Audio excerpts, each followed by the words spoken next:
네, 여러분 반갑습니다. 네, 오늘은 고난주간, 우리가 순환주간이라고도 하는데 예수님께서 이 지상생의 마지막 한 주간 사셨던 삶을 반추해 보면서 우리 그리스도인의 경건한 삶을 연습하고 또 성경적인 그리스도인의 모습으로 회복하는 귀한 축복의 시간 우리가 맞으면서 매일 조금씩이나도 예수님의 행적과 교훈을 상기하는 시간을 좀 갖고자 합니다. 이번에는 우리가 특별히 예수님께서 십자가 위에서 하셨던 그 7마디의 말씀, 우리가 이것을 십자가 위에서 하셨다 해서 가상실현이라고 말하죠. 그 7마디의 말씀을 하루에 한 말씀씩 간단하게 생각해 보도록 하겠습니다. 이 십자가 형벌이라는 것은 대단히 고통스러운 죽음을 주기 위한 극한의 형틀이었습니다. 서서히 죽게 만드는 것이죠. 우리가 동물을 죽일 때도 또는 죽어가는 동물을 볼 때도 이 고통을 덜어주기 위해서 즉각적으로 목숨을 끊거나 그렇게 하지 않습니까? 그런데 사람을 형틀에 매달아 놓고 죽을 때까지 지켜보는 잔악한 일이 있었던 것입니다. 예수님께서는 골고다 이 아람어로 해골이라는 곳에 십자가 지고 가셨고 그곳에서 오전 9시에 매달려서 오후 3시에 운명하셨습니다. 성금요일, 우리가 굿 프라이데이라고 하는 순환일에 일어난 일이죠. 그런데 그 첫 3시간 동안에 예수님께서는 3마디의 말씀을 하셨고 그리고 온 땅이 어두워지면서 침묵에 들어가셨습니다. 그리고 오후 3시가 되어서 나머지 4마디의 말씀을 연이어서 말씀하셨습니다. 운명하시기 직전이니까 우리는 이것을 예수님의 유언으로 생각하고 받아들입니다. 물론 부활하시고 나서 다시 제자들에게 승천하시기 전에 하신 말씀이 있죠. 우리가 지상 그 명령이라고 받아들이는 마태복음 28장에 나오는 말씀, 그 말씀도 소중하지만 여기 가상칠언의 한마디 한마디도 참 소중한 말씀들이니 우리가 기억하고 넘어갔으면 좋겠습니다. 오늘 우리가 살펴볼 말씀은 첫 번째 말씀인데요. 누가복음 23장 34절에 나옵니다.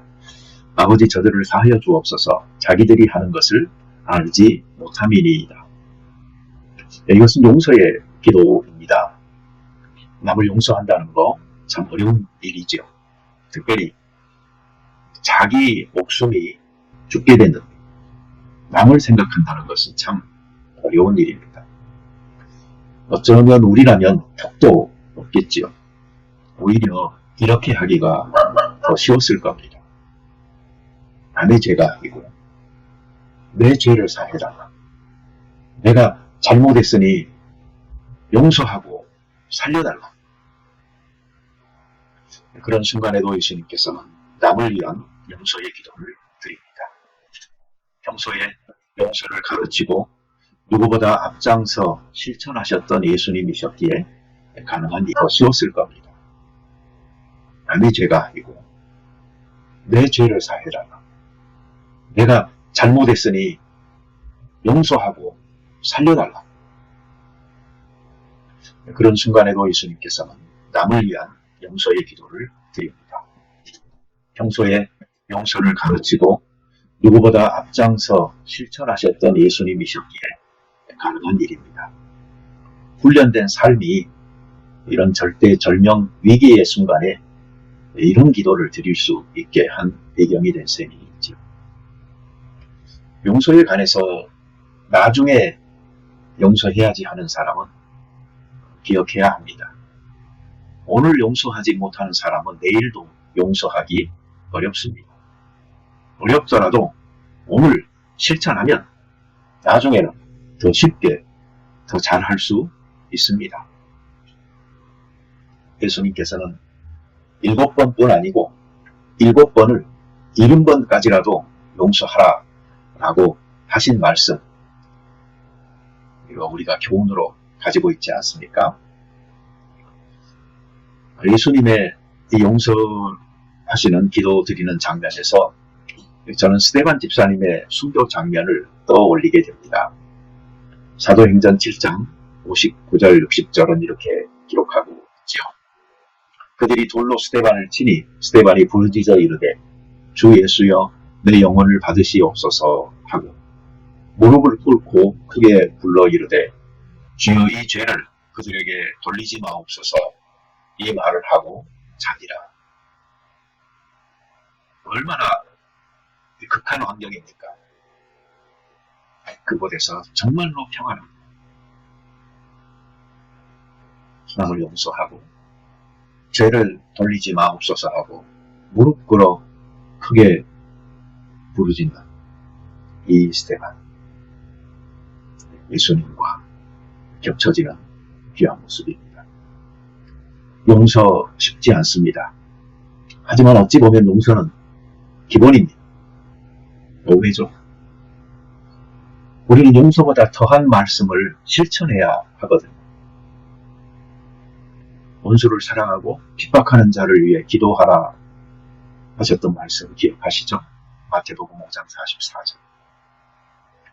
우리가 용서도 못하면서 어떻게 원수를 사랑하고 핍박하는 자를 위해서 기도할 수 있겠습니까? 예수님께서는 아버지를 부릅니다. 고통 속에서 우리가 찾아야 할 분은 아버지 하나님입니다. 특히 여기 아버지라는 말을 주목할 필요가 있습니다. 하나님을 아버지로 부른 분은 예수님입니다. 구약 어디에도 이런 사상은 나오지 않습니다. 하나님과의 친밀함이 하나님을 아버지라고 부를 수 있게 한 것입니다. 아버지 하나님을 붙들 수 있을 때 우리는 큰 고통 속에서 피할 길을 찾는 것이고 또 그 상황을 평안하게 맞이할 수도 있는 것입니다. 누구를 용서하셨을까 하는 질문이 생기죠. 여기서 저들은 지금 예수님을 십자가에 못 박는 로마 군병들, 종교 지도자들, 또 빌라도처럼 직접 관여된 사람뿐 아니고 군중을 포함한 모든 인류를 의미한다고 생각합니다. 우리는 다 예수님을 십자가에 못 박은 죄인들입니다. 예수님은 탄생하시기 전부터 주의 사자가 요셉에게 이렇게 말씀하셨던 분이잖아요. 아들을 낳으리니 이름을 예수라 하라. 이는 그가 자기 백성을 그들의 죄에서 구원할 자이시니라 하니라. 이 죄라는 것은 예수님께서 태어나실 때부터 타겟으로 삼아서 오셨던 예수님 생애 주요 목적이었어요. 목표였어요. 죄의 짐을 진 인생들을 그 죄의 시달림 속에서 구하기 위한 것이죠. 죄인은 그 죄의 짐을 용서받음으로만이 내려놓을 수가 있습니다. 죄의 짐에서 풀려서 자유롭게 될 수가 있는 것이죠. 우리 모두는 용서를 필요로 합니다. 누구나 실수하고 모두 허물과 죄를 가지고 삽니다. 쌓이면 무거운 짐이 됩니다. 그러니 우리 서로 짐을 덜어주는 삶을 살도록 하십시다. 내가 남에게 용서받고 싶듯 남도 나에게 용서받고 싶어 하지 않겠습니까? 내가 용서한다고 생각하면 용서가 쉽지 않을 수 있습니다. 그러나 용서는 내가 용서하기보다는 궁극적으로 아버지께서 용서하시는 것입니다. 그러니 예수님도 내가 용서한다라고 말씀하지 않으시고 아버지 저들의 죄를 용서해 달라고 아버지께 요청했던 것이죠. 내가 용서한다는 생각을 버리고 아버지 저들을 사하여 주옵소서라고 기도한다면 하나님의 은혜가 우리를 감싸 용서한 마음에 깊은 평안을 주시리라고 믿습니다. 이 고난주간 우리 월요일 날에 첫 번째 가상칠은 용서에 관한 예수님의 기도에 대해서 잠시 생각해 봤습니다. 우리 같이 기도 드리겠습니다. 자비로운 여호와 하나님 아버지 감사합니다. 우리 같은 죄 많은 자, 허물 많은 자를 위하여 이 땅에 오셔서 하나님 아버지의 뜻을 전하고 먼저 실천하시면서 본을 보이셔 우리의 죄의 짐을 다 지시고 구원하여 주심을 감사드립니다. 십자가 위에서 주께서 당하신 고통의 무게가 얼마나 무거웠고 아프셨고 크셨을지 생각하면, 그리고 예수님을 십자가에 못 박은 죄인이 바로 나 자신이라는 것을 생각하면 너무나 가슴이 아프고 먹먹하여 말을 잃게 됩니다. 그러나 주님, 십자가의 고통 속에서도 저들의 죄를 용서해달라 아버지께 간구한 주님을 생각합니다. 용서받은 죄인의 기쁨을 느껴봅니다. 그러니 이 기쁨이 더 크기에 우리는 예수님을 찬양할 수 있습니다. 혹 우리 가운데 용서가 필요한 사람들에게 용서하지 못한 것들이 있다면 용서하게 하여 주시고, 내가 하려고 하기보다 아버지의 용서를 구하며 아버지의 은혜가 우리를 감싸는 귀한 평안함을 맛보게 도와 주시옵소서. 이 고난주간 하루하루 시간이 지나가면서 예수님의 십자가 앞으로 점점 더 가까이 나아가게 하시고, 그곳에서 모든 인생의 짐들을, 고민을 내려놓고 그곳에서 나 자신을 십자가에 못 박고 새로운 존재로, 삶으로, 사랑으로 다시 태어나는 귀한 은혜, 회복되는 은혜 있도록 도와주시옵소서. 예수님의 이름으로 기도드립니다. 아멘. 네, 안녕하세요 여러분, 반갑습니다. 오늘 고난주간 이제 우리가 예수님께서 십자가에 매달려 계실 때 하셨던 7마디 말씀 살펴보고 있습니다. 그 중에 두 번째 말씀입니다. 오늘 너가 나와 함께 낙원에 있으리라. 누가복음 23장 43절인데, 이 말씀은 예수님과 함께 십자가에 매달려 양쪽 편의 강도 중에 한 사람이 예수여, 당신의 나라에 임하실 때에 나를 생각하소서라고 말씀했을 때 하셨던 말씀이죠. 이 배경을 조금 더 살펴보죠. 예수님과 함께 그 매달린 행악자 2명이 있었습니다. 예수님을 가운데에 두고 이 사람들은 양편에 이렇게 매달려 있었는데, 사실은 오른편인지 왼편인지 성경은 말하고 있지는 않아요. 그런데 그 중에 한 명이 예수님을 비방합니다. 너가 그리스도가 아니냐? 너와 우리를 구원하라. 이 말을 들은 다른 편에 있던 한 명이 그 사람을 꾸짖습니다. 너가 동일한 정죄를 받고서도 하나님을 두려워하지 아니하느냐? 우리는 우리가 행한 일에 상당한 보응을 받는 것이니 이에 당연하거니와 이 사람이 행한 것은 옳지 않은 것이 없느니라. 어떻습니까? 두 사람은 아주 대조됩니다. 한 사람은 예수님을 조롱하듯이 말하고 있고요. 마지막 순간을 맞으면서도 이런 사람들이 있습니다. 고집스럽고 또 사악한 것이죠. 그런데 또 한 사람은 너는 하나님이 두렵지 않느냐고, 우리들은 우리가 행한 일에 마땅한 값을 치르는 것이니까 당연하지만 이분은 그렇지 않다라고 이야기하고 있습니다.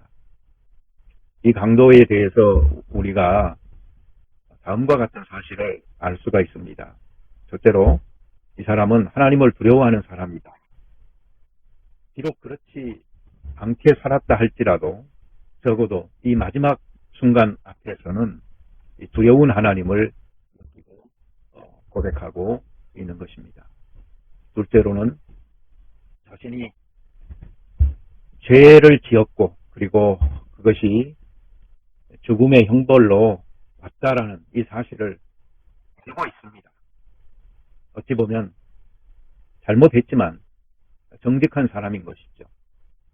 셋째로 예수님께서 무죄하시다, 옳지 않은 것이 없는 분이다, 이 사실을 알고 있습니다.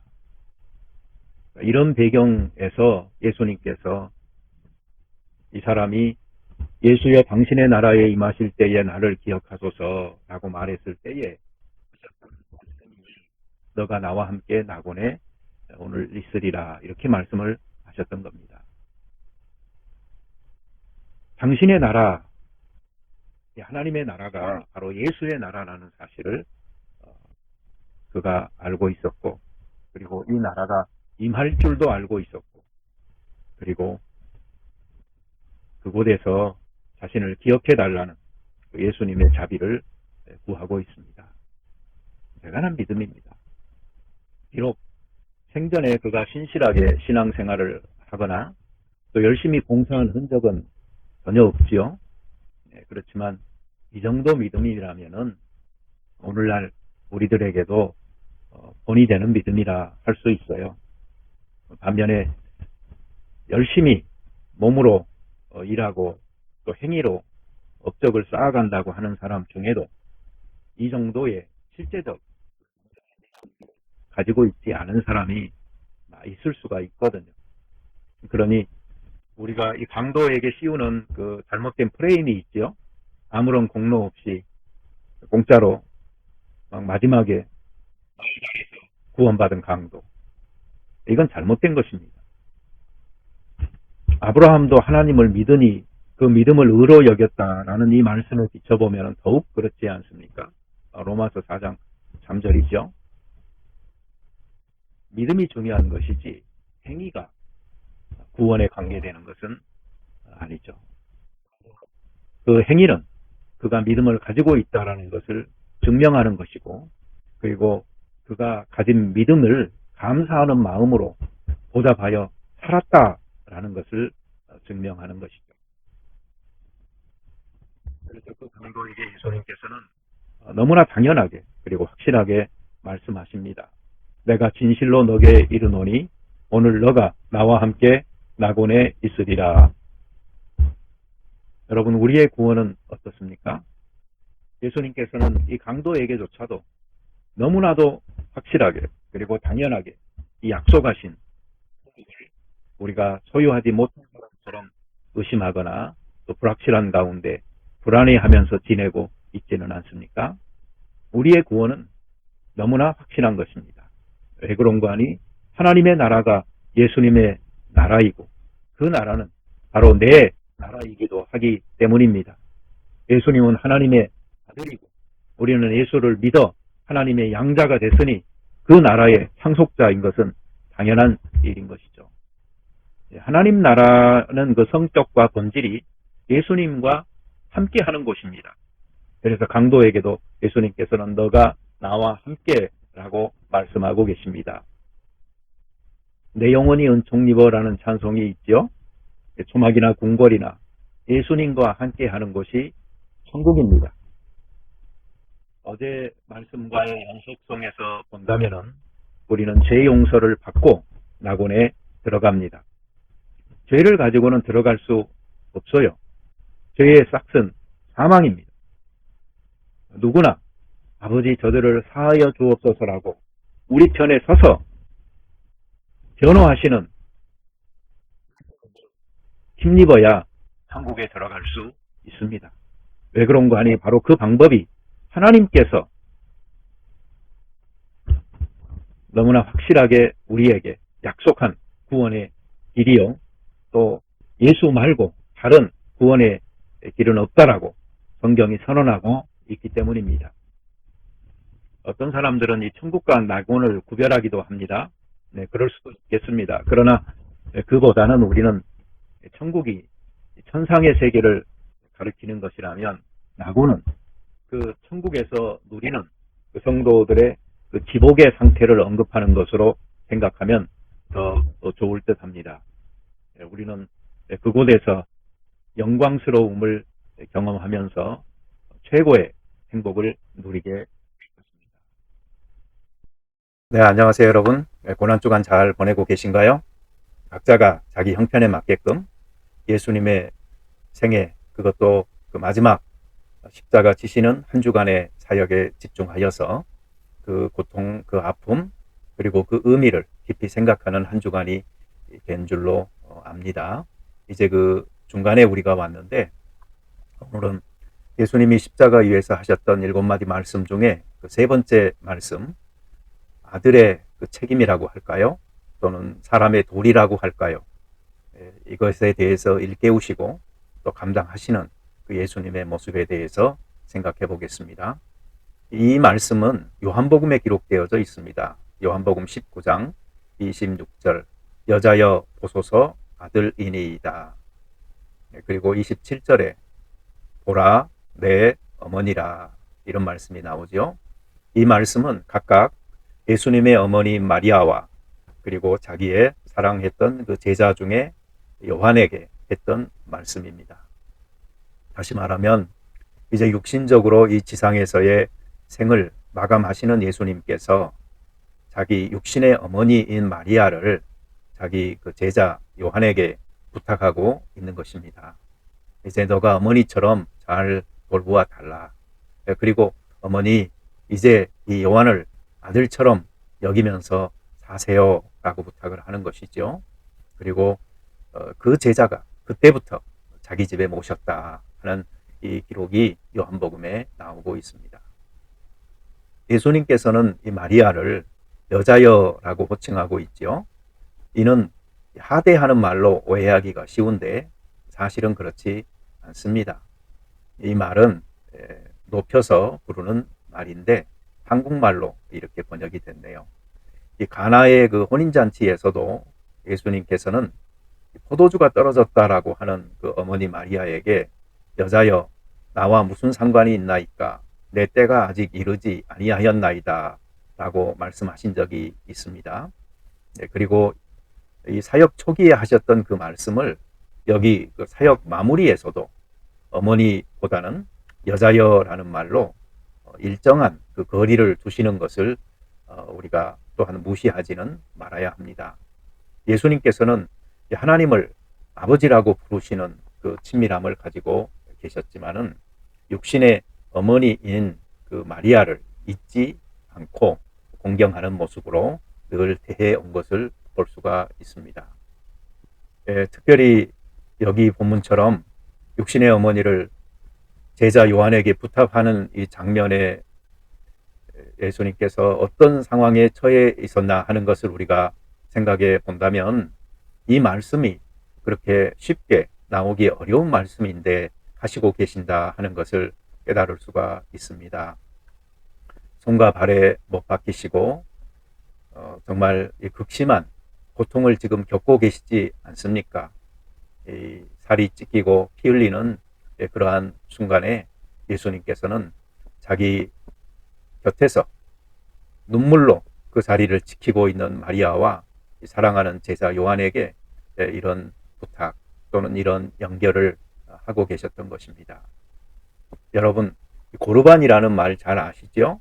하나님께 드림이 됐다라는 이 말, 하나님께 드렸다라는 말, 사실 얼마나 좋은 일입니까? 그러나 하나님께 드렸기에 부모님께 드릴 것이 없다고 하여 드리지 않는 일을 예수님께서는 지적하셨던 적이 있습니다. 하나님의 일을 우선순위에 놓고 앞세우는 것은 좋습니다. 또 그렇게 해야 하지만 오직 하나만 보고 가는 사람은 잘못되기 쉽습니다. 이 균형이 잡혀야 하고 조화를 이루어야 하는 것이 이 땅에서 사는 인생의 또는 크리스찬의 모습인 것 우리가 잊어서는 안 되겠습니다. 이 십자가를 봐도 하나님과의 수직적인 관계 그리고 이웃과의 수평적 관계가 이렇게 만나고 있지 않습니까? 하나님 앞에서 추구하는 올바른 이 바른 관계는 이웃과의 바른 사랑의 관계가 함께 할 때에 온전하게 되는 것입니다. 어느 한쪽을 포기하고 완전히 다른 한쪽은 선택해야 될 제로섬의 문제가 아닌 것이지요. 예수님께서는 고르반이라고 하면서 그릇 행하는 이러한 일을 가르쳐서 전통으로 말씀을 해한다, 이렇게 말씀을 하셨어요. 바리새인과 서기관들에게 이런 일이 한두 가지가 아니다, 또 이런 말씀도 하신 것을 보면은 예수님께서 얼마나 이 하나님의 말씀이 사람들의 온갖 그 편리함과 핑계와 전통으로 실행되지 아니하고 대체되고 있는 상황을 슬퍼하셨는지를 알 수가 있습니다. 예수님께서 전통으로 말씀을 폐하는 일이 없도록 하기 위해서 이러한 교훈을 주셨다면은 오늘 우리의 신앙생활에서도 또는 교회에서도 우리가 혹 내려오고 있는 어떤 전통으로 하나님의 말씀을 폐해버리고 순종하지 않는 일이 없는지 항상 살펴 조심해야 되겠습니다. 마가복음 7장 9절에 또 이르시되 너희가 너희 전통을 지키려고 하나님의 계명을 잘 버리는도다 라고 말씀하셨잖아요. 네, 그러니 우리가 하나님의 계명을 지키기 위하여 오히려 전통을 버릴 줄 아는 이 대담한 용기들을 갖는 것이 필요하다라고 생각합니다. 예수 믿는다고 이 가족의 책무에서 벗어나지 않습니다. 가정을 살피고 돌보는 일은 여전히 소중한 일입니다. 그곳에 하나님의 나라가 임하는 것이고 또 그곳에서 동시에 우리는 하나님의 나라가 확장되어져 가는 것을 보면서 경험하고 누리는 곳이기도 한 것입니다. 우리가 믿는 사람들로서 정말 하나님에 대한 책임을 잘 감당해야 되겠다라는 이런 그 생각, 또 열심은 있지만 가정 그리고 이웃에 대한 책임을 내가 더 잘 감당해야 되겠다라는 이 생각은 좀 적지 않나 하는 것도 돌아봐야 됩니다. 예수님의 가정도 어찌 보면 완벽하지는 않았죠. 요셉은 오래전에 먼저 세상을 떠난 것으로 보이고요. 홀어머니 가정이었어요. 그리고 신앙적으로도 뭐 여러 그 동생들도 아직 예수님을 믿기 전이죠. 우리의 가정이 혹시 이렇게 완벽하지 않다 할지라도 우리가 너무 걱정하지는 말아야 됩니다. 근심 대신 기도하면서 특별히 예수님의 가정도 완벽하지는 않았다라는 점도 생각해 보면서 그 가정의 식구들을 늘 사랑하고 또 우리 책무를 다하는 일에 힘쓴다면은 하나님께서 온 가정에 구원의 축복을 주실 줄로 믿습니다. 신앙적으로 믿을만 한 사람이 요한이었던 점도 있겠지만 특별히 그 사도 요한은 사랑이 많은 사도였잖아요.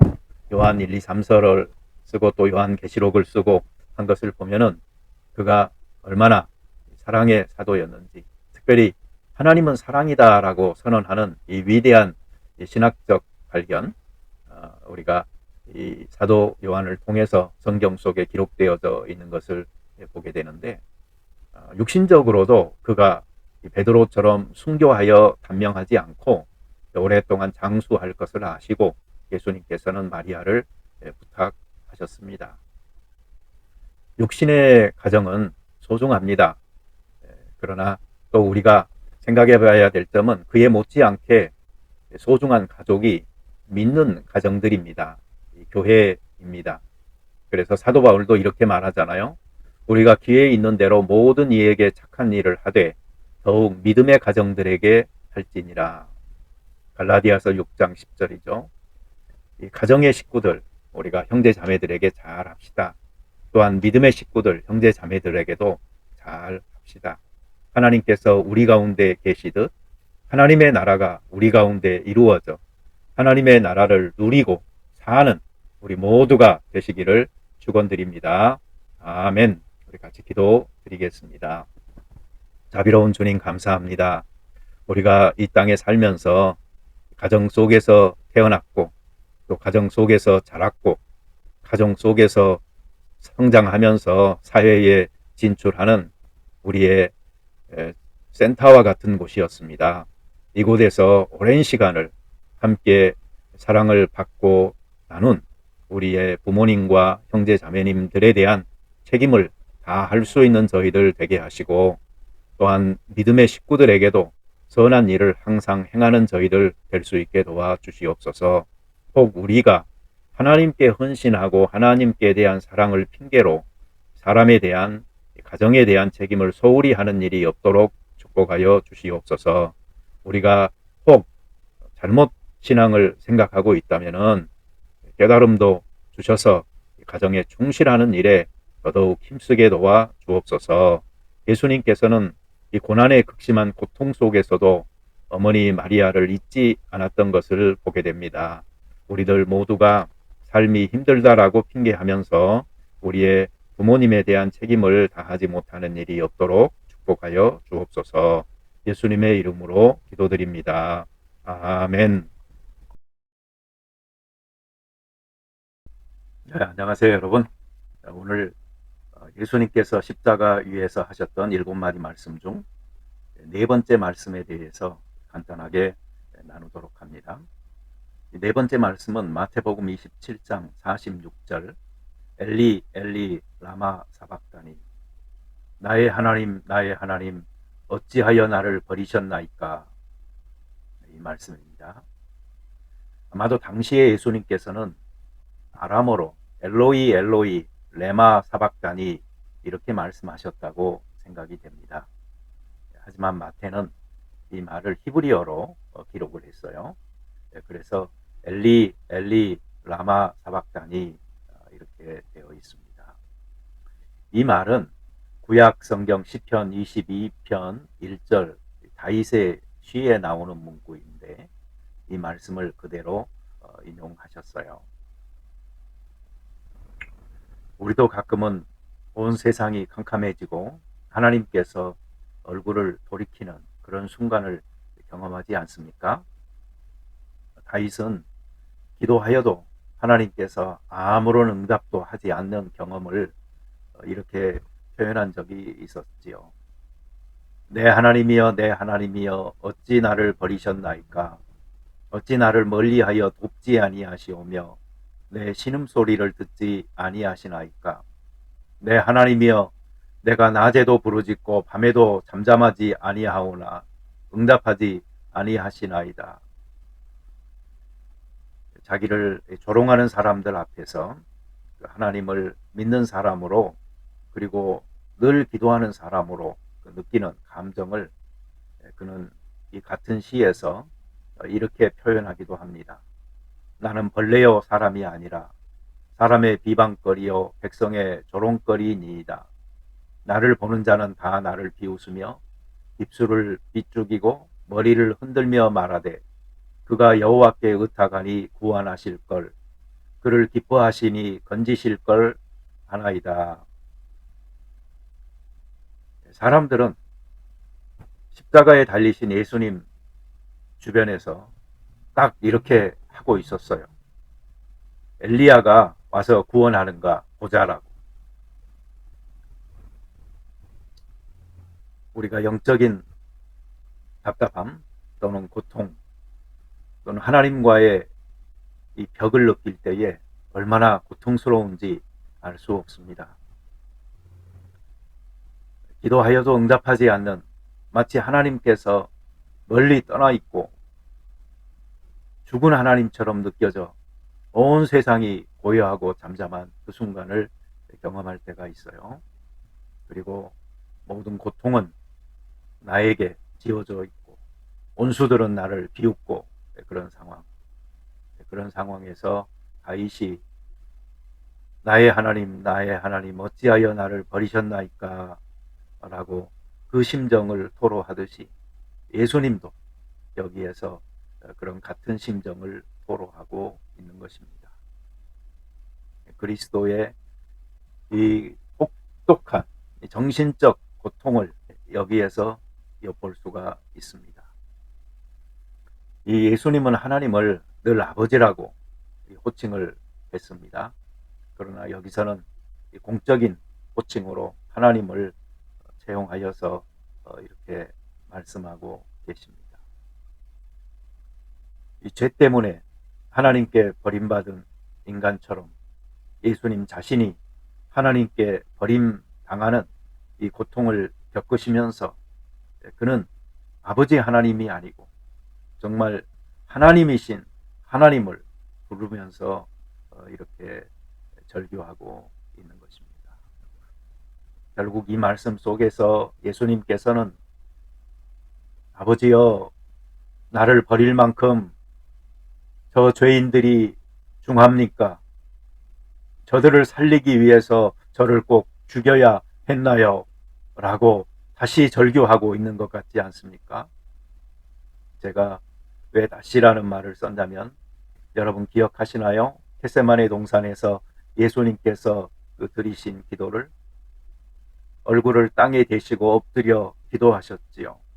내 아버지여, 만일 할만하시거든 이 잔을 내게서 지나가게 하옵소서. 그러나 나의 온대로 마옵시고 아버지의 온대로 하옵소서. 내 아버지여, 만일 내가 마시지 않고는 이 잔이 내게서 지나갈 수 없거든 아버지의 온대로 되기를 원하나이다. 네, 이런 기도를 반복적으로 3번이나 드리면서 기도를 마친 후에 피곤하여 잠들어 있는 제자들에게 와서 말씀하시죠. 이제는 자고 쉬라.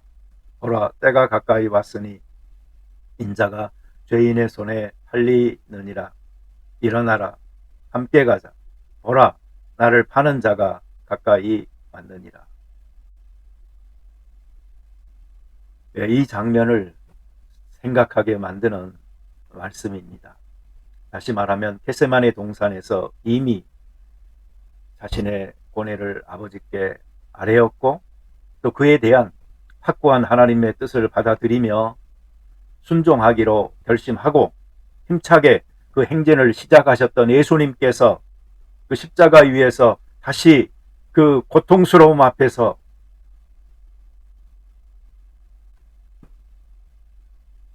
나의 하나님 어찌하여 나를 버리시나이까 라고 말씀하고 계시니 얼마나 그 고통이 끔찍하셨을지 우리가 생각해 볼 수 있습니다. 무죄하신 예수님께서 박해받고 정죄를 당하십니다. 인류의 죄를 홀로 지시고 하나님께 버림을 당하는 장엄한 순간입니다. 바울은 이렇게 이야기한 적이 있습니다. 소망이 우리를 부끄럽게 아니함은 우리에게 주신 성령으로 말미암아 하나님의 사랑이 우리 마음에 부은 바 됨이니 우리가 아직 연약할 때에 기약대로 그리스도께서 경건하지 않은 자를 위하여 죽으셨도다. 의인을 위하여 죽는 자가 쉽지 않고 선인을 위하여 용감히 죽는 자가 혹 있거니와 우리가 아직 죄인 되었을 때에 그리스도께서 우리를 위하여 죽으심으로 하나님께서 우리에 대한 자기의 사랑을 확증하셨느니라. 그러면 이제 우리가 그의 피로 말미암아 의롭다 하심을 받았은즉 더욱 그로 말미암아 진노하심에서 구원을 받을 것이니 곧 우리가 원수되었을 때에 그의 아들의 죽으심으로 말미암아 하나님과 화목하게 되었은즉 화목하게 된 자로서는 더욱 그의 살아나심으로 말미암아 구원을 받을 것이니라. 그뿐 아니라 이제 우리로 화목하게 하신 우리 주 예수 그리스도로 말미암아 하나님 안에서 또한 즐거워하느니라. 얼마나 예수님의 그 대속의 죽음을 잘 설명하고 있는지 모릅니다.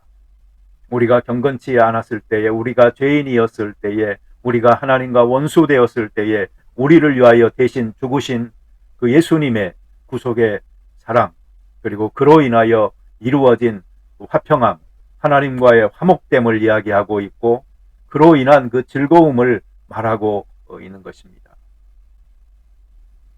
이 모든 것들은 예수님께서 십자가 위에서 누구도 감당기 어려운 수모를 당하셔야 하는 그 방법을 통하여 이루어졌습니다.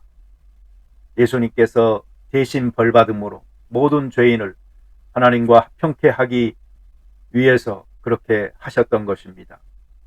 모든 죄는 그에 상응한 벌을 받아야 하고 모든 죄인은 하나님께 버림을 받습니다.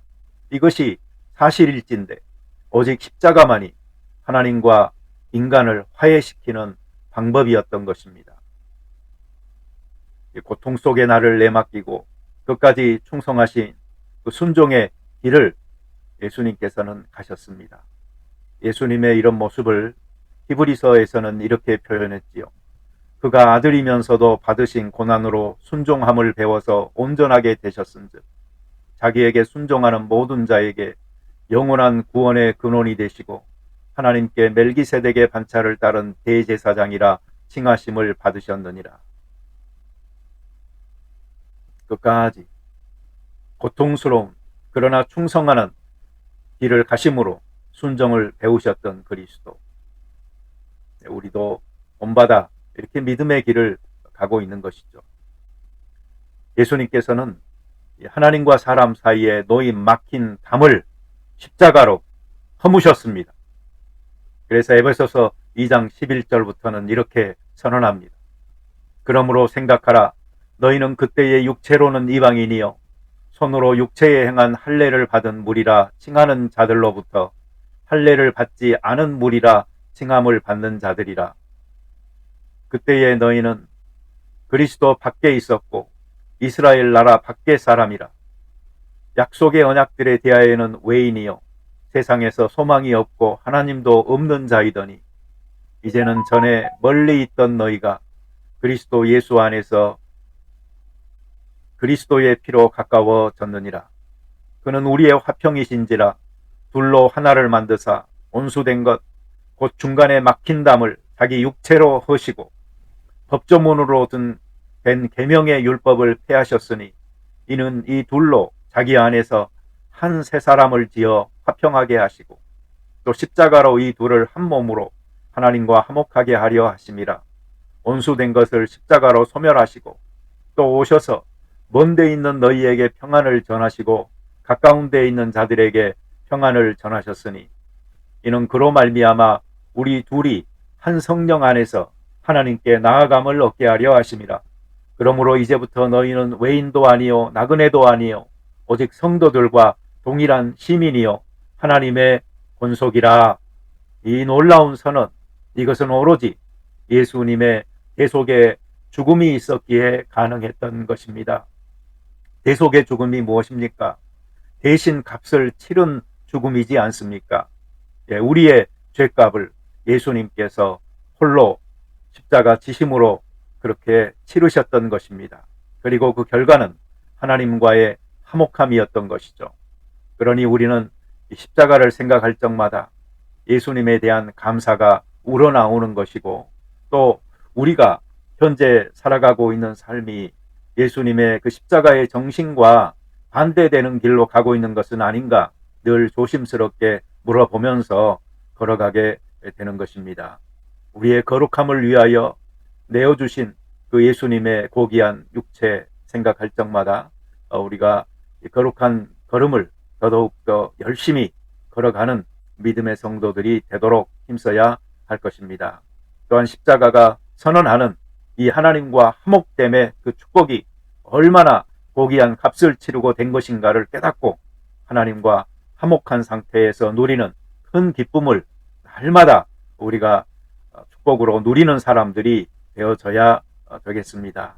우리 안에는 정죄함도 없고 심판도 없습니다. 그것은 십자가 위에서 치르신 예수님의 값 때문에 가능한 것이죠. 같이 기도드리겠습니다. 자비로운 여호와 하나님 아버지 감사드립니다. 우리가 십자가 생각할 적에 오직 감사가 나올 뿐입니다. 그러나 그곳에서 죄인인 나를 대신하여 죽으심으로 얼마나 큰 고통을 감당하셨을 그 예수님 생각할 적에 감사밖에 없습니다.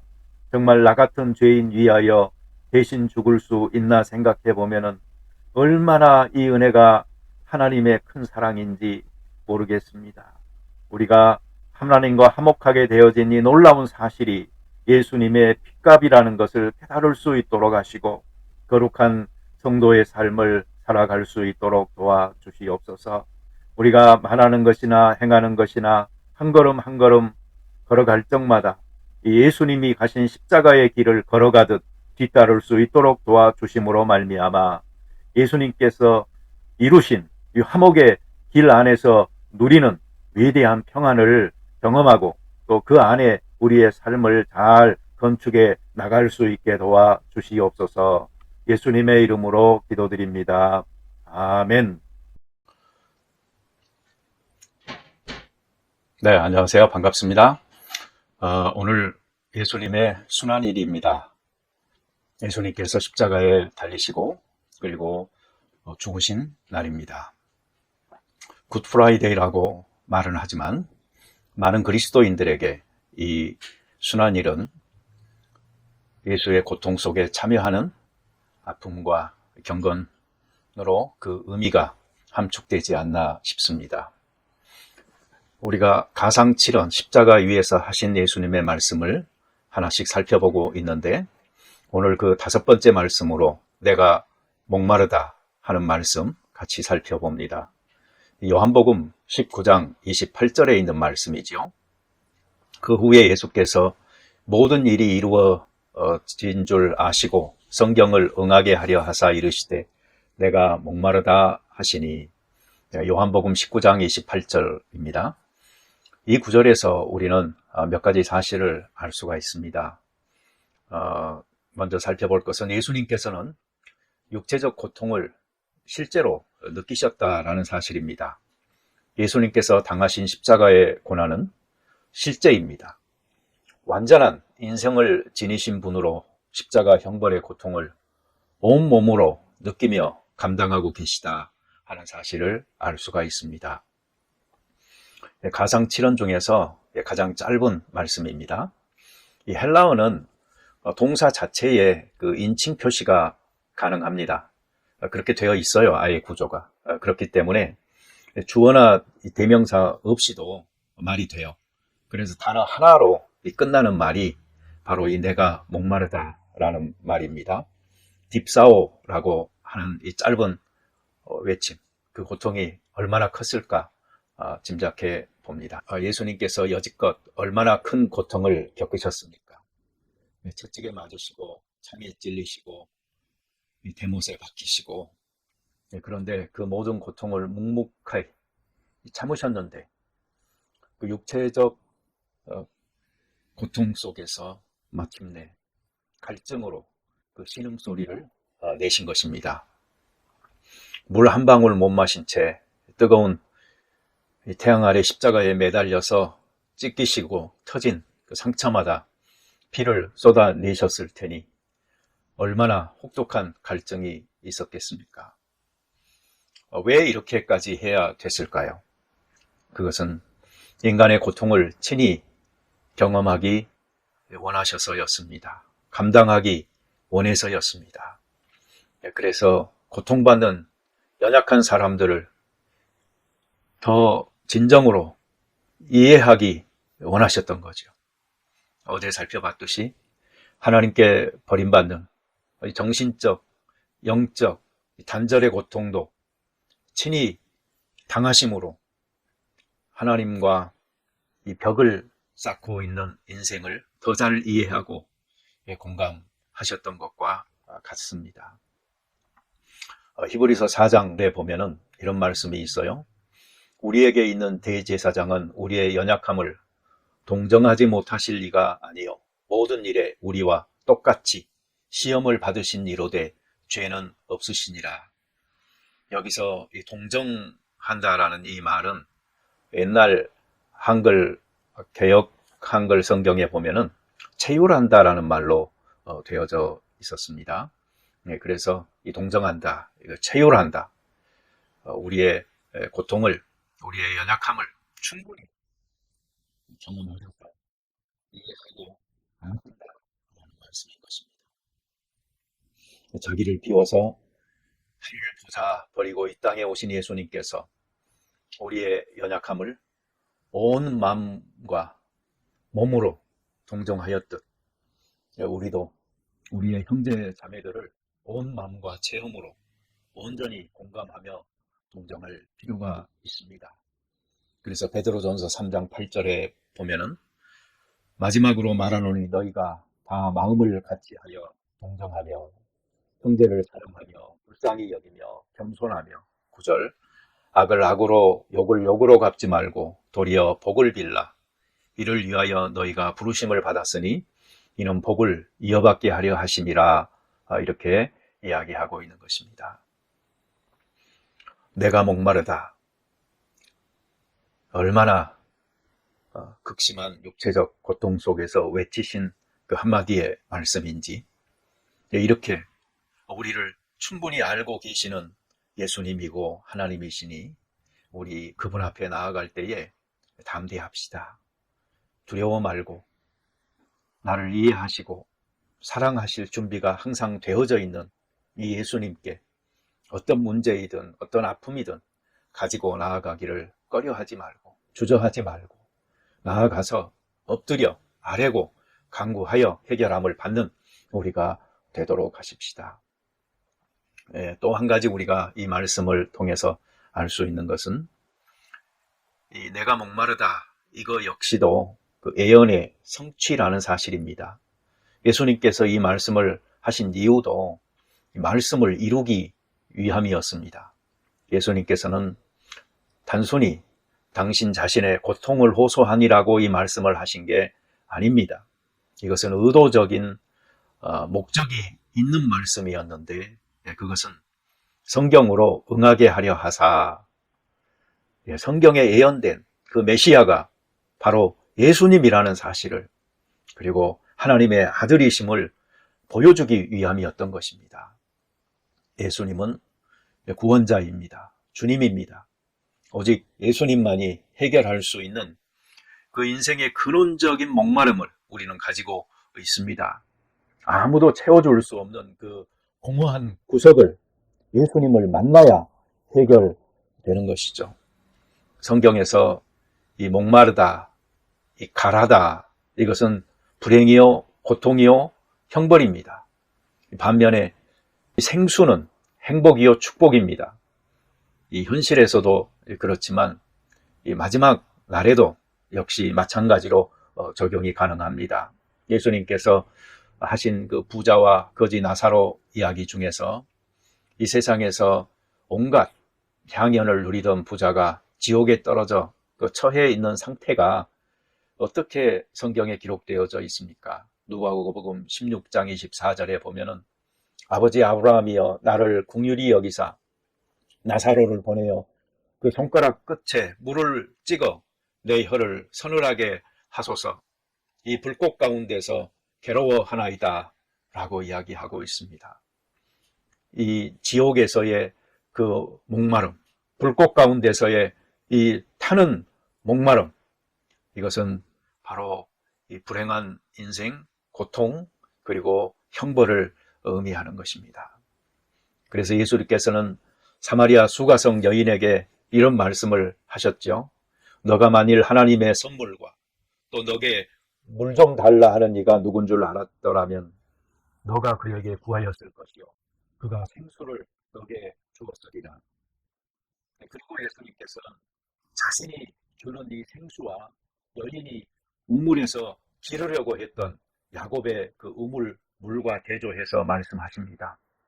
이 물을 마시는 자마다 다시 목마르려니와 내가 주는 물을 마시는 자는 영원히 목마르지 아니하리니 내가 주는 물은 그 속에서 영생하도록 솟아나는 샘물이 되리라. 아멘. 시편 1장 3절 복 있는 사람에 대해서 말하고 있죠. 그는 시냇가에 심은 나무가 철을 따라 열매를 맺으며 그 잎사귀가 마르지 아니함 같으니 그가 하는 모든 일이 다 형통하리로다. 그래서 성경은 초청합니다. 너희 목마른 자들아 물로 나오라. 돈 없는 자도 오라. 너희는 와서 사 먹되 돈 없이 값없이 와서 포도주와 젖을 사라.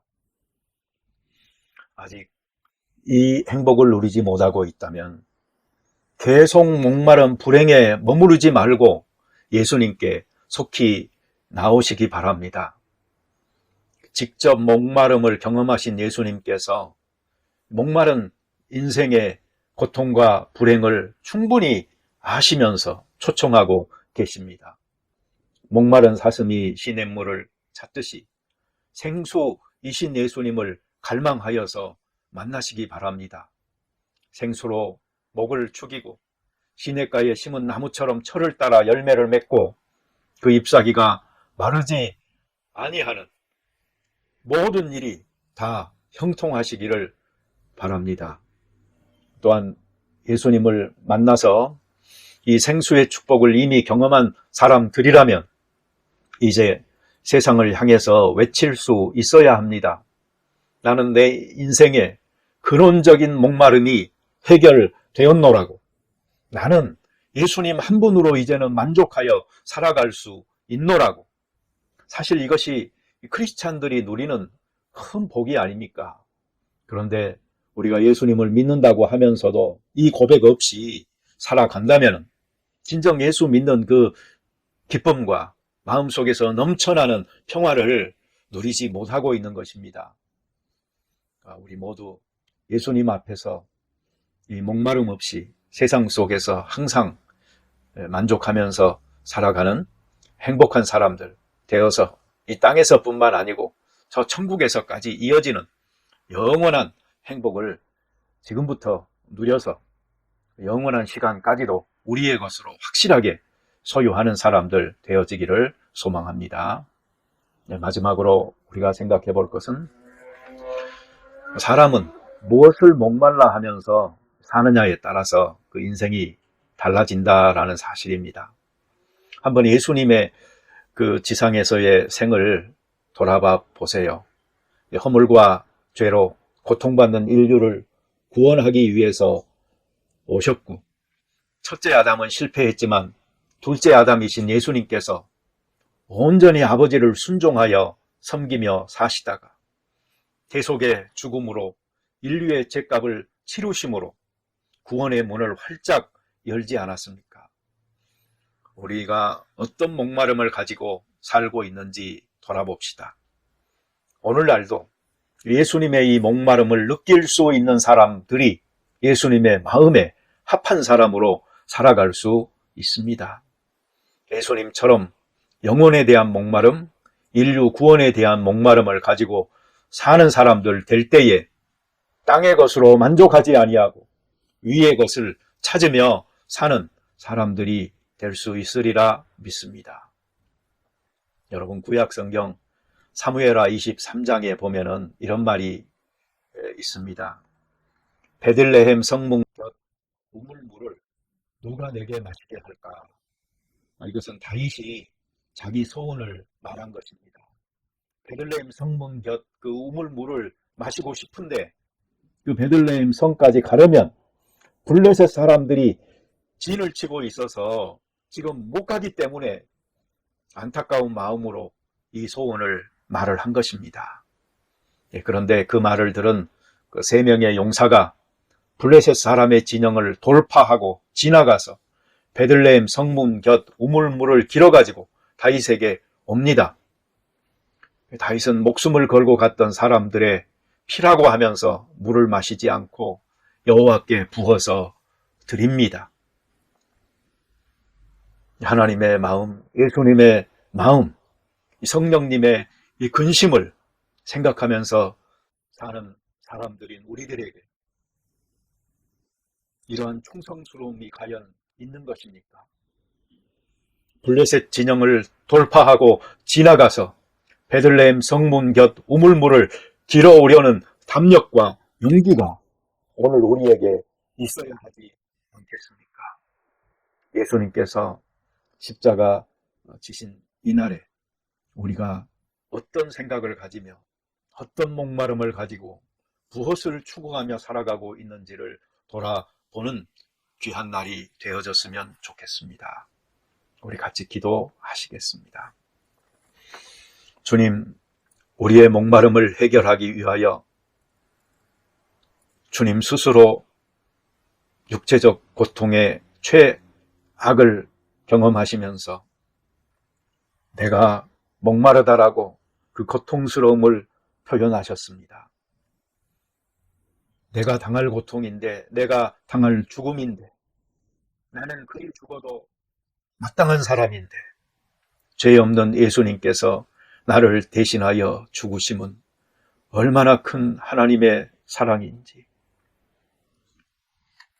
주님의 목마름을 느끼며 사는 사람들 되게 하여 주시옵소서. 충성스러운 새 용사처럼 주님의 목마름이 있는 곳을 향하여 돌파할 수 있는 용기와 담력을 주시고, 단지 심정적인 동참이 아니고 행동으로 옮기는 실천이 있어서 예수님의 목마름을 이해하고 동참하는 저희들 되게 도와 주옵소서. 예수님의 이름으로 기도드립니다. 아멘. 네, 안녕하세요 여러분. 오늘 부활절입니다. 여러분들과 함께 오늘 부활절 예배 드릴 수 있어서 참 기뻤고요. 하나님 아버지께 영광 돌리는 귀한 날이었습니다. 특별히 오늘 세례받은 두 사람 정말 축복하고 하나님의 은혜 안에서 늘 강하시고 또 잘 성장하여서 하나님 나라의 귀한 기둥들이 될 수 있기를 바랍니다. 안타까운 소식은 오늘 부활절 예배에 영상이 찍히지를 않았습니다. 메모리가 가득 차가지고 그걸 모르고 비디오 레코더를 눌러놨더니 그게 촬영이 안 됐어요. 양해하시고요. 오늘 이 주일날 올리는 비디오로 우리 서로 영적 갈급함을 채우고 또 가상 7원 우리가 함께 그동안 살펴봤던 거 잘 마무리를 하도록 그렇게 하십시다. 가상 7원 오늘은 그 7번째 말씀입니다. 아버지여 내 영혼을 아버지 손에 부탁하나이다. 누가복음 23장 46절의 말씀이죠. 예수께서 큰 소리로 불러 이르시되 아버지 내 영혼을 아버지 손에 부탁하나이다 하고 이 말씀을 하신 후 숨지시니라. 가상 7원 중에서도 이 마지막 말씀이니까 우리가 정말 마지막 예수님의 지상생애에서 하실 때 가상 7원의 이 마지막 말씀은 사실 모두를 숙연하게 합니다. 왜 그런가 하니 모든 사람이 가야 할 길이고 또 예수님의 그 끝이 있었듯 우리의 끝도 있을 거라는 것을 보여주는 말씀이기도 한 것입니다. 사실 이 말씀을 임종과 관계되어져서 하기는 쉽지 않지요. 그걸 연습하기도 어렵고 그렇지만 그 유대인들은 이 기도가 저녁에 하나님께 드렸던 기도라고 합니다. 시편 31편 5절에 나오는 말씀이기도 하고요. 매일 저녁 어쩌면 우리는 죽는 거지요. 죽는 연습을 하는 것이지요. 그러니 잠들면서 아버지 손에 내 영혼을 부탁하나이다 라는 이 짧은 기도를 매일매일 드리다 보면은 정말 인생의 그 마지막 순간에도 편하게 이 말씀을 하실 수 있을 것 같아요. 우리가 잘 아는 신앙의 선배인 폴리갑이나 어거스틴이나 루터도 자신의 이 마지막 말씀을 바로 이 말씀으로 드렸다고 합니다. 정말로 이 결정적인 순간을 어떻게 맞고 또 어떤 말을 남기느냐 하는 것은 실로 중차대한 문제이지요. 그 순간이 바로 한 사람이 전생을 살아오면서 붙든 가치가 무엇이었는지를 보여주기 때문입니다. 뭐 재산을 어떻게 나누어라 뭐 이런 말로 마지막 말 하지 않으시기 바랍니다. 서로 싸우지 말고 잘 지내라 좋지만 이 정도로 끝내지 마시기 바랍니다. 저도 뭐 딱히 아직 준비한 말은 없지만, 또 준비했다고 그대로 되지 않을 수도 있겠지만, 신앙의 가치를 잘 담아내는 그런 말들이 마지막에 우리가 할 수 있으면 좋겠어요. 가령 사람에게는 여러분 덕분에 제 생이 행복했습니다. 뭐 미안하고 감사합니다. 천국에서 다시 반갑게 만납시다. 뭐 이렇게 말하더라도 우리 하나님께는 아버지 내 영혼을 아버지 손에 부탁하나이다. 이 말씀 하면 좋을 것 같아요. 우리가 이전에 살펴봤던 나의 하나님 어찌하여 나를 버리셨나이까 라는 이 말씀 속에서는 하나님을 하나님으로 공식적으로 호칭을 하셨어요. 그렇지만 예수님께서는 다시 이 마지막 말씀에서 아버지로 호칭을 하고 있습니다. 사실 하나님은 예수님뿐만 아니고 모든 사람의 아버지이십니다. 단지 이것을 아는 사람이 있고 모르는 사람이 있을 뿐이지, 하나님께서 모든 인생의 아버지시라는 사실은 변하지 않는 것입니다. 아는 사람은 하나님을 아버지로 모시고 살 수가 있고, 모르는 사람은 하나님을 아버지로 모시고 살 수가 없는 것이죠. 달리 말하면 하나님의 손에 의해 창조함을 받아놓고도 그 창조된 그 피조물이 자식과 같은 도리를 다하지 못하는 것입니다. 자기 의무를 못하면 자기도 괴롭지만 남도 괴롭습니다. 옆에서 보는 사람은 가끔 더 답답하기도 하고 화가 나기도 하지요. 자, 여러분, 예수님께서는 하나님을 아버지라고 이렇게 친밀하게 늘 대하시는, 어떻게 보면은 하나님과의 관계가 정말 좋으셨던 거죠. 로마서 8장 15절에 이런 말씀이 있습니다. 너희는 다시 무서워하는 종의 영을 받지 아니하고 양자의 영을 받았으므로 우리가 아빠, 아버지라고 부르짖느니라. 바울의 말인데요. 이것은 예수 그리스도를 통해서 하나님과 우리가 이제 양자의 관계를 갖게 되므로 아빠, 아버지라고 우리도 하나님을 부를 수 있다. 이것을 말하고 있어요. 종처럼 이 주인을 무서워하는 그런 영으로 우리에게 주신 게 아닌 거죠. 그러니 우리 하나님 앞에서 좀 담대할 필요가 있습니다. 친밀하게 하나님께 나아갈 필요가 있는 것이죠. 갈라디아서 4장 6절에서도 너희가 아들이므로 하나님이 그 아들의 영을 우리 마음 가운데 보내사 아빠, 아버지라 부르게 하셨느니라 그랬잖아요. 그러니 여러분, 하나님을 아버지라고, 아빠라고 이렇게 친밀하게 부르세요. 그리고 그분께 모든 필요들을 간구하시면서 사실 수 있게 되기를 바랍니다. 사실 구약 성경과 신약 성경의 어떤 그 큰 차이라고 한다면은, 하나님은 여전히 하나님이신데 그 하나님이 좀 구체적으로 가깝게 다가오신 표현이 신약에는 사용되어진 것이죠. 가령 레위기 26장 12절에 봐보시면은요, 나는 너희 중에 행하여 너희의 하나님이 되고 그랬어요. 너희는 내 백성이 될 것이니라. 즉 하나님과 내 백성의 관계예요. 그런데 여기 고린도후서 6장 8절 18절에 보잖아요. 그러면 너희에게 아버지가 되고 그랬어요. 하나님이 된다는 것과 아버지가 된다는 건 좀 다르죠. 그리고 너희는 내게 자녀라라고 했거든요. 내 백성이라고 하는 것과 내 자녀라 하는 것은 분명히 다른 것입니다. 이렇게 가까이 다가오신 하나님을 멀리하지 마시고 자녀로서 아버지를 친밀히 가까이 대하면서 교제하면서 잘 사시는 우리가 되어지기를 바랍니다.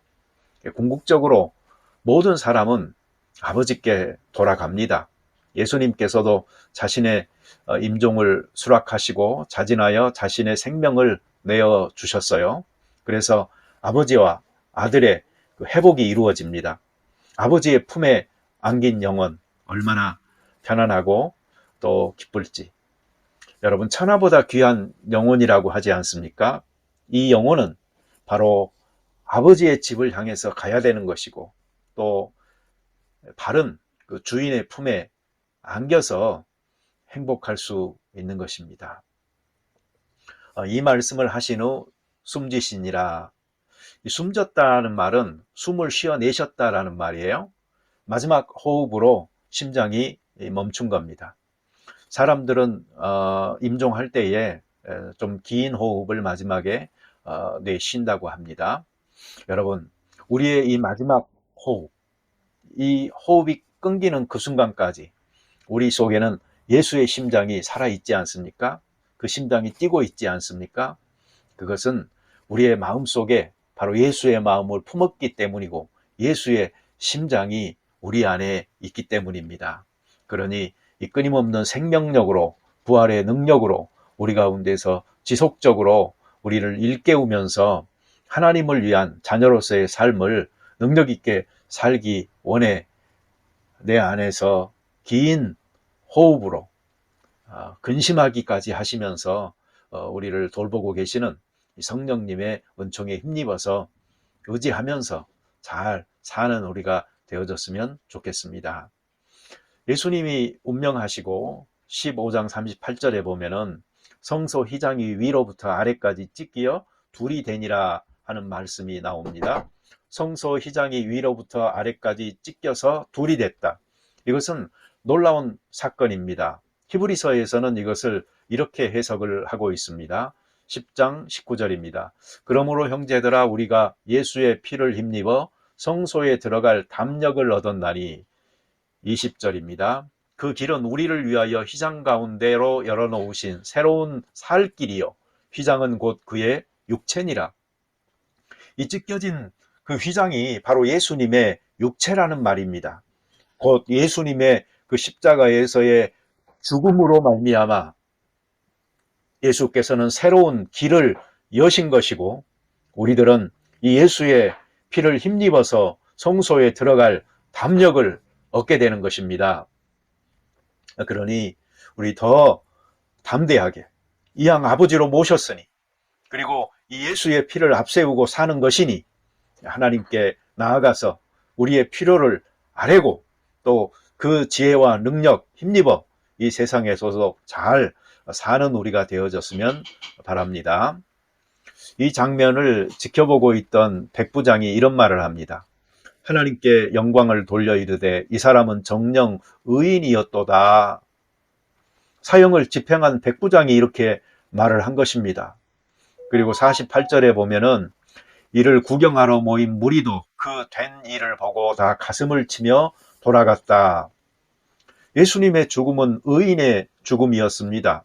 모두의 가슴을 치는 슬픈 죽음이었습니다. 그렇지만 하나님께서 죽은 예수를 일으키심으로 그 슬픔이 변하여 기쁨이 되게 하시고 흩어졌던 제자들을 하나 되게 하시고 두려워하던 그들을 담대하게 만드시는 겁니다. 사도 바울 같은 사람은 나는 선한 싸움을 싸우고 나의 달려갈 길을 마치고 믿음을 지켰으니 이제 후로는 나를 위하여 의의 면류관이 예비되었으므로 주 곧 의로우신 재판장이 그날에 내게 주실 것이며 내게만 아니라 주의 나타나심을 사모하는 모든 자에게니라 라고 말했어요. 디모데후서 4장 7절 8절입니다. 예수님의 부활체를 만나고 목격한 사람들은 그 삶이 이렇게 바뀌는 것입니다.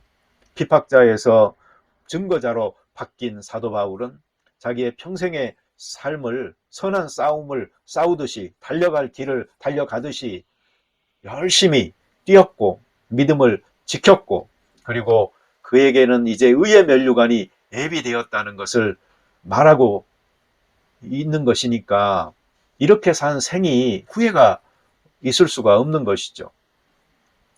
여러분, 우리 가상칠언의 그 말씀, 지금까지 말씀을 하나로 연결해서 우리가 살아가야 될 삶으로 정리를 해본다면 이렇게 말할 수 있습니다. 우리가 죄 용서받고 낙원에 들어갑니다. 한편으로는 우리에게 맡겨진 인륜으로서의 책임을 다하면서 삶을 살지만 우리는 자주 버림받은 자처럼 하나님과 단절된 고통을 겪으면서 기도 응답에 정말 목말라 하기도 하는 것이죠. 우리가 이러한 영적 목마름을 가지고 만족해 하시는 하나님을 경험하면서 또 예수님의 그 목마름을 우리가 가름하면서 그 목마름을 채워드리기 위해서 살고 하다 보면은요, 결국은 우리가 승리하게 되는 것이고, 승리한 자로서 우리는 편하게 우리의 영혼을 아버지께 위탁할 수가 있는 것입니다. 그러니 우리 이러한 이것이 우리의 영적 여행이 될 수 있도록 이 가상칠언의 말씀들을 하나하나 순서대로 잘 새겨보면서 우리가 믿음 생활을 다시 한번 성찰하고 또 리트릿으로 재편성하여서 살아갈 수 있기를 축복하고 소원합니다. 우리 같이 기도드리겠습니다. 자비로운 하나님 아버지 감사합니다. 저희가 믿음을 가지고 산다고 하지만 참 부족합니다. 십자가상에서 예수님께서 하셨던 이 7마디의 말씀으로 우리 자신의 생활을 그리고 믿음을 잘 성찰할 수 있도록 도와주시옵소서.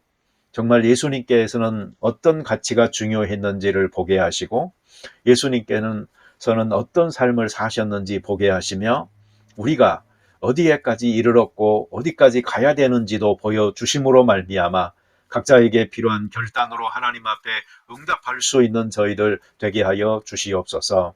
특별히 오늘 이 부활절, 이 부활을 맞으면서 우리 속에 이 부활의 기쁨이 넘쳐나게 하시고 또 이 새로운 생명이 하나님 앞에서 신앙의 삶을, 인생의 삶을 사는 원동력이 될 수 있도록 부활 생명으로 인한 새로운 힘을 얻는 저희들 되게 도와 주옵소서. 예수님의 이름으로 기도드립니다. 아멘. 네, 안녕하세요, 여러분. 반갑습니다. 우리가 고난주간을 맞고 또 부활절을 기다리면서 예수 그리스도가 십자가 위에서 하셨던 7마디 말씀 차례로 살펴보고 있습니다. 오늘 6번째 승리의 선언에 대해서 말씀 나누고자 합니다. 요한복음 19장 30절에 예수님께서 다 이루었다 라고 말씀을 하시죠. 사실 이 말씀은 완성의 말씀이요, 완수의 말씀입니다. 어느 누가 자기의 이 땅에서의 삶이 마쳐지는 이 마지막 순간에 다 이루었다 라고 이야기할 수 있겠습니까? 위대한 승리의 선언인 것입니다. 예수께서 신포도주를 받으신 후에 이르시되 다 이루었다 하시고 머리를 숙이니 영혼이 떠나가시니라. 우리가 7마디 말씀이라고 하지만 이것은 나중에 순차적으로 정리가 된 것이고 사복음서 여기저기에 이 말 저 말이 흩어져 있는데 이것들을 순서적으로 잘 봤을 때 정리가 된 것이 가상칠언인 것이죠. 그래서 요한복음에서 지금 다 이루었다라고 하시고 이렇게 바로 운명하신 것으로 나오는데 또 다른 복음서에 있는 기록들을 참고하여서 이 말씀은 마지막의 말씀이 아니고 6번째로 하셨던 말씀으로 정리가 된 것입니다. 예수님께서 사실 이 말씀을 하실 수 있었던 것은 예수님의 그 삶의 목적, 그 방향성이 무엇이었느냐 하는 것을 생각해 보면은 아주 간단하게 이해될 수가 있습니다. 사람은 누구나 자기가 정말로 하고자 하는 게 있습니다. 뭐 이게 소명이든 사명이든 열심으로 또 감당하면서 내가 다른 것은 몰라도 이것은 내가 기필코 완성해야 된다, 이루어야 한다라는 그런 뜻과 같은 것들이 사람들은 각자가 있지요. 그런데 예수님께서는 처음부터 이 세상 인류를 구원하기 위하여서 오셨던 것이고 바로 자기가 순종해서 감당해야 될 부분들이 무엇인지를 알고 계셨고 그것을 내가 다 했다라는 말씀인 것이죠. 이 마가복음 10장 45절에 보면은 인자가 온 것은 섬김을 받으려 함이 아니라 도리어 섬기려 하고 자기 목숨을 많은 사람의 대속물로 주려 함이니라 하는 말씀이 나오죠. 이 말씀은 상당히 의미가 심장한 말씀인 것입니다. 실제로 예수님의 삶은 이 한 말씀으로 요약될 수가 있어요. 인자에 온 것은 섬김을 받으려 함이 아니라 도리어 섬기려 하고, 예수님께서는 지속적으로 섬기고 사랑하고 하는 삶을 사셨죠. 그리고 마지막에 자기 목숨을 많은 사람의 대속물로 주셨던 것이죠. 그러니 예수님의 소원이 바로 인류 구원을 위한 희생제물로 자신을 드림으로, 하나님께서 요구하는 예수 그리스도의 그 덧입음으로 사람들이 죄에서 벗어나고 죄값을 치르는 이 일을 예수님께서 그 길을 만드신 것입니다. 이 신학에서 정리한 개념으로 예수님의 비하와 승기라는 말이 있습니다. 비하는 낮아지시는 것이고 승기는 높아지시는 것이죠. 예수님은 지속적으로 자기를 낮추셨어요. 하나님과 동등된 분이었지만 그러나 자기를 비워 종의 형체를 가지고 이 세상에 오셨던 예수님. 그래서 얼마나 사람들 사이에서 멸시도 받고 또 이 십자가 죽음의 단계에서 보면은 정말 수모를 다 겪으셨잖아요. 그리고 죽으심은 바로 이 낮아지심의 절정이었던 것이고, 그리고 이 철저히 낮아진 예수를 하나님께서 높이시는데 그 부활로 시작되는 것입니다. 그래서 만주의 주로 사람들이 고백하게 하는 이 놀라운 일이 일어났던 것이죠. 야고보서 4장 10절에 이런 말씀이 있어요. 주 앞에서 낮추라. 그리하면 주께서 너희를 높이시리라. 이 말씀처럼 하나님께서 예수님에게 정말 높아지시는 승귀의 축복을 하셨던 것이죠. 베드로전서 5장 6절에 봐도 하나님의 능하신 손 아래에서 겸손하라. 때가 되면 너희를 높이시리라. 우리들 모두에게 이 겸손을 가르치신 이 성경 보잖아요. 그러면 우리 스스로가 낮추고 죽을 때 하나님께서 높이고 살려주시는 이것들이 아주 잘 나타나고 있습니다. 로마서 1장 4절에 성결의 영으로는 죽은 자들 가운데서 구원하사 능력으로 하나님의 아들로 선포되었으니 곧 우리 주 예수 그리스도시니라. 예수님께서 인성을 가지신 완벽한 사람이셨지만 부활의 능력이 그 속에서 역사함으로 그가 하나님의 아들이라는 것을 증명해 보이신 것이고, 이것이 선포되어졌던 기독교의 진리가 된 것입니다. 죽어야지 살리지 않겠습니까? 안 죽었는데 어떻게 살릴 수 있을까요? 죽는 데까지가 우리가 할 일인 것이죠. 그러면 하나님께서 살리십니다. 우리가 신앙생활 해 나가는 그 원리 중에 하나가 내가 자꾸 살려고 하고 높아지려고 하잖아요. 그러면 그것은 실패의 연속을 경험할 수밖에 없는 자충수 두는 꼴이 되는 것입니다. 그러나 내가 겸손하고 낮아져서 죽으면 하나님께서 예수 그리스도를 높여 주셨듯이 우리를 인정하시고 높여 주시는 것이고, 또 우리 생활 속에서도 실제 우리 이런 인간사회 경험들을 많이 하게 되는 것입니다. 예수님은 자기의 죽으심으로 구속 사역의 마침표를 찍으셨어요. 그리고 하나님께서 예수를 살리심으로 구속 사역을 완성하는 것이죠. 그래서 예수님께서 내가 곧 길이요 진리요 생명이다 라고 말씀하신 그 말씀대로 아버지께로 갈 수 있는 길을 열어주셨던 것입니다. 여러분, 그리스도의 그 삼중 직분론이다 하는 말을 들어보셨죠? 이것은 이 그리스도라는 말 자체가 기름 부음을 받은 자라는 그 뜻이고, 이게 메시아라는 말이죠. 그런데 옛날에 구약 성경에 세 가지 직분을 세울 때에 그 기름 부음을 받았어요. 그게 뭐냐면 왕이요, 제사장이요, 선지자인 것이죠. 그래서 우리가 예수님을 생각할 때에 예수님은 우리의 왕이시다. 통치자시다. 그리고 예수님은 우리의 제사장이다. 네, 그분은 중보자다. 그리고 예수님은 선지자다. 예수님은 위대한 교사다. 선생님이시다. 그래서 하나님의 마음과 뜻을 우리에게 밝히 보여주신 분이다.